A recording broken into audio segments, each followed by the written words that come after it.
Donc, on va passer donc à la 8e présentation qui sera présentée par Dr Bouarrab, intitulée Le déficit aux hormones de croissance à propos de 227 cas. À vous la parole. Cher maître, honorable assistance, je vous présente notre travail sur le déficit en hormones de croissance sur une série de 227 cas. Donc, on a adopté le plan classique. En guise d'introduction, le retard de croissance chez l'enfant constitue un motif fréquent de consultation pédiatrique, puisqu'il représente 40% des consultations spécialisées d'endocrinologie dans notre établissement.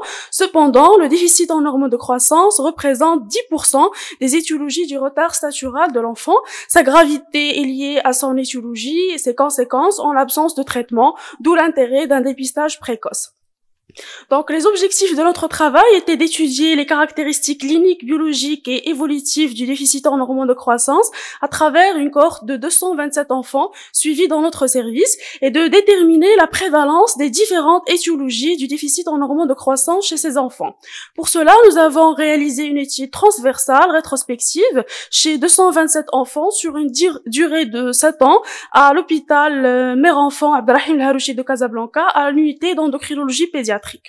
Donc, les critères d'inclusion étaient les dossiers exploitables, l'âge moins de 15 ans, un retard de croissance inférieur à 2 déviations standards ou une cassure de la vitesse de croissance supérieure à une déviation standard par an, 2 tests dynamiques déficitaires et une IRM hypothalamo-hypophysaire éliminant un processus tumoral évolutif et un RCU avec GHD confirmé biologiquement. Les critères d'exclusion étaient les dossiers non exploitables, l'âge supérieur à 15 ans, un retard de croissance entre une déviation standard et moins une déviation standard, et les enfants qui étaient sous hormones de croissance pour autres indications, notamment un syndrome de Turner, un syndrome de Prader-Willi ou une insuffisance rénale chronique, et l'RCU avec une exploration fonctionnelle normale.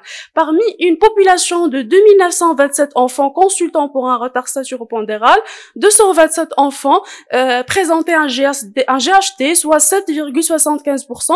Leur âge chronologique moyen au moment du diagnostic était de 7,25 avec un sexe ratio de 1,7 et un retard de croissance sévère inférieur à 3 DS chez 65,6% des cas. L'âge osseux était inférieur à l'âge chronologique d'une moyenne de 8 ans,95. Concernant la réponse au test de stimulation par hormone de croissance, elle était nulle chez 1,7% des cas, faible chez 55,5% des cas et intermédiaire chez 22,5% des cas. Le déficit en hormones de croissance isolé était le plus fréquent puisqu'il représentait 61%, suivi de déficit en hormones de croissance multiples puis combinés. Le déficit en hormones de croissance était complet chez 33% des cas et partiel chez 76%. Il présentait donc il y avait un déficit somatotrope, gonadotrope et thyriotrope chez 33%. Les résultats de l'IRM hypothalamo-hypophysaire étaient normaux chez 44% des cas et montrant un syndrome d'interruption de la tige pituitaire chez 23,7% des cas et une hypoplasie de l'hypophyse chez 17,2% des cas.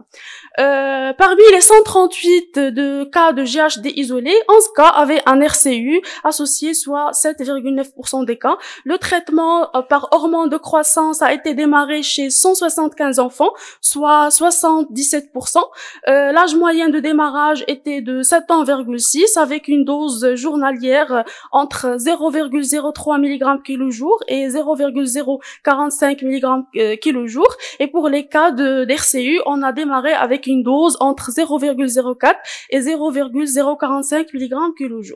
La taille finale moyenne était de 155,5 cm avec un écart taille finale sur taille cible à moins de 0,5 ds et le gain statural moyen était de 43,6 cm après une durée moyenne de traitement de 6 ans. Donc, le déficit en hormones de croissance est une altération de la production de l'hormone de croissance par l'hypophyse, à l'origine d'un retard de croissance statural sévère. Il peut être congénital ou acquis, isolé ou dans le cadre d'un déficit déficit hypophysaire multiple.